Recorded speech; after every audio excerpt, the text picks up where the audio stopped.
नमस्कार दोस्तों, आप देख रहे हैं एक भारत डेली और आपके साथ मैं हूं राम बाबू गौतम।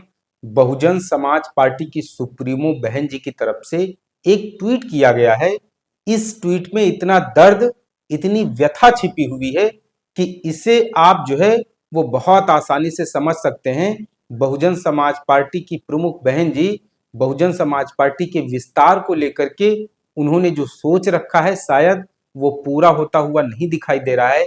या फिर आप यूं कह सकते हैं कि बहन जी ने अपने इर्द गिर्द जिन लोगों को जिम्मेदारियां दे रखी हैं, शायद वो लोग अपनी जिम्मेदारियों का ठीक तरीके से निर्वहन नहीं कर रहे हैं।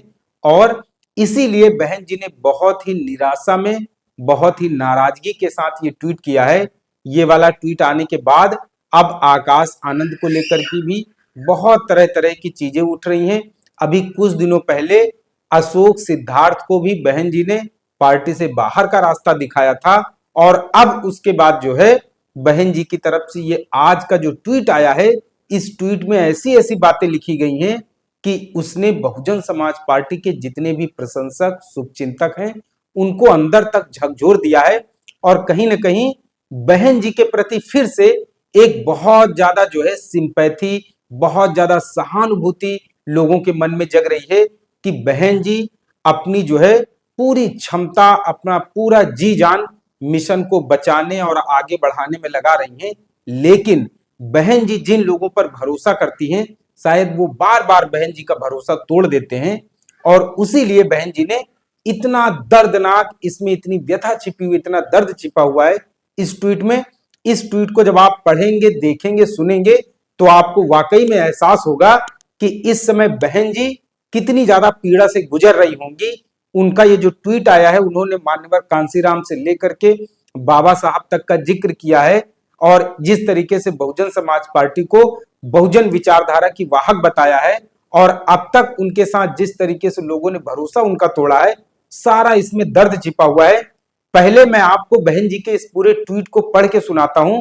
आप भी देखिए बहन जी ने क्या कुछ इसमें लिखा हुआ है और वो कहना क्या चाहती हैं, इसमें क्या संदेश छिपा हुआ है।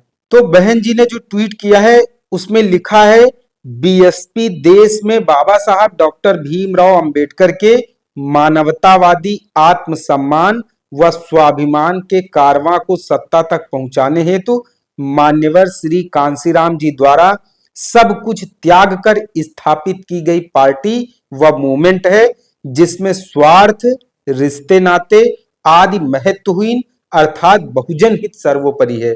मतलब बहुजन समाज पार्टी एक मिशन है, एक विचारधारा है जिसमें रिश्ते नातों के लिए कोई जगह नहीं है। इसमें सबसे बड़ी वजह, सबसे जो सर्वोपरि है वो मिशन है। उसके बाद बहन जी ने लिखा है, इसी क्रम में मान्यवर श्री कांसीराम जी की शिष्या व उत्तराधिकारी होने के नाते उनके पद चिन्हों पर चलते हुए मैं भी अपनी आखिरी सांस तक हर कुर्बानी देकर संघर्ष जारी रखूंगी ताकि बहुजन समाज के लोग राजनीतिक गुलामी व राजनीति सामाजिक लाचारी के जीवन से मुक्त होकर अपने पैरों पर खड़े हो सकें। अतः मान्यवर श्री कांसीराम जी की तरह ही मेरे जीते जी भी पार्टी व मूवमेंट का कोई भी वास्तविक उत्तराधिकारी तभी जब वह भी श्री कांसीराम जी के अंतिम सांस तक उनकी शिष्या की तरह पार्टी व मूवमेंट को हर दुख तकलीफ उठाकर उसे आगे बढ़ाने में पूरे जी जान से लगातार लगा रहे।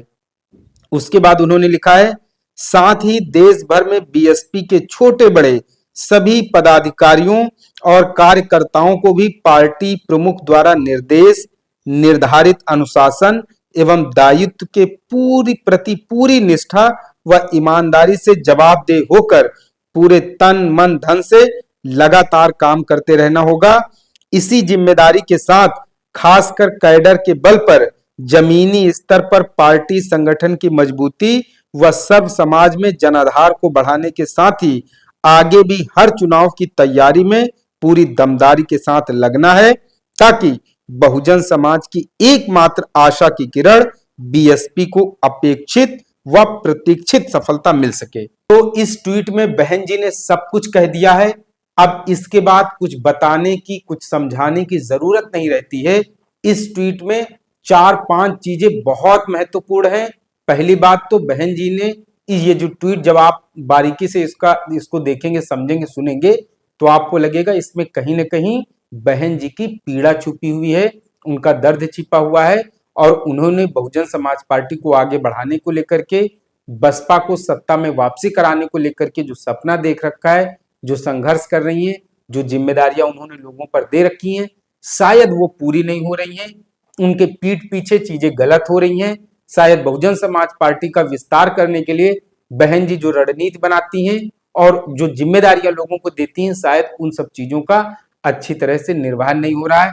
दूसरा, इसमें कहीं ना कहीं अप्रत्यक्ष तौर पर आकाश आनंद को लेकर के भी बहन जी ने सवाल उठा दिए और उन्होंने कहा जिस तरीके से उन्होंने, मतलब बहन जी ने कांसीराम की शिष्या उत्तराधिकारी होने के नाते अपने इस बहुजन समाज पार्टी के मिशन को धार दी है, अपनी काबिलियत साबित की है, पार्टी को यहां तक पहुंचाया है।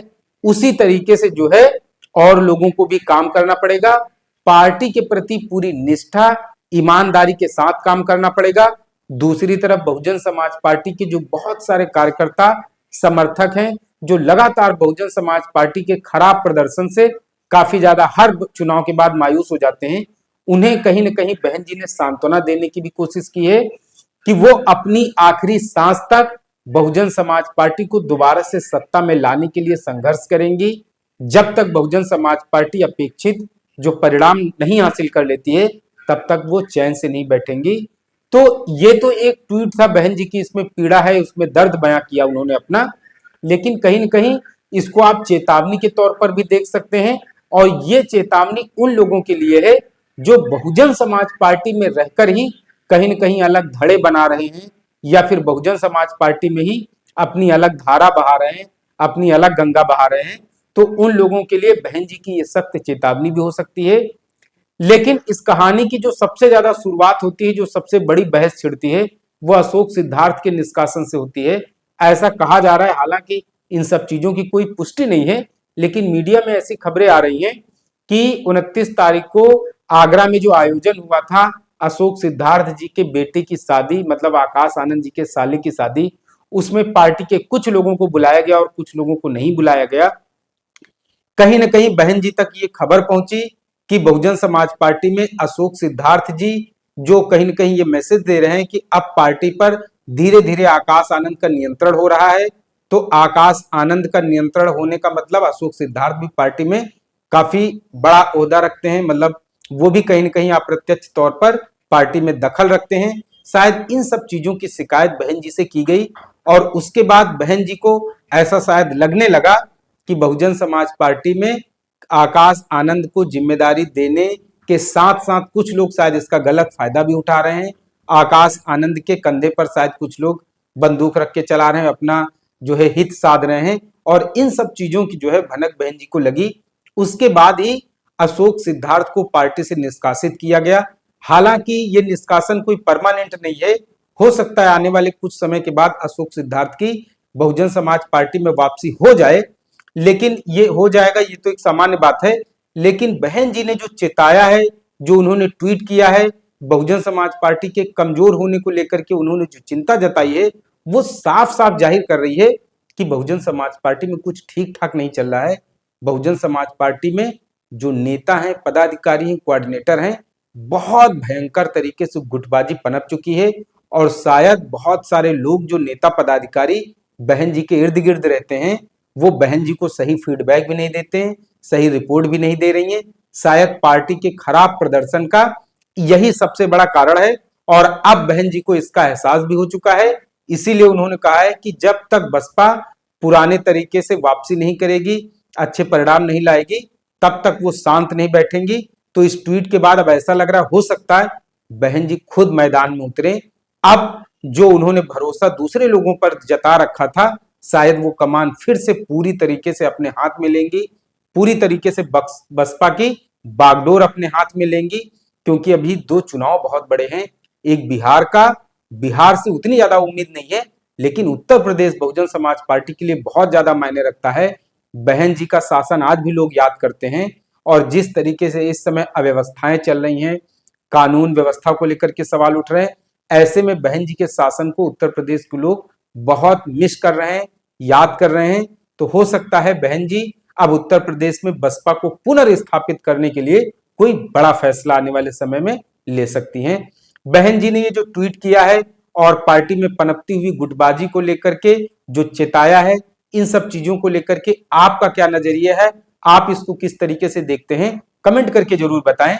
आपसे अपील है एक भारत डेली को शेयर और सब्सक्राइब जरूर करते रहें। धन्यवाद।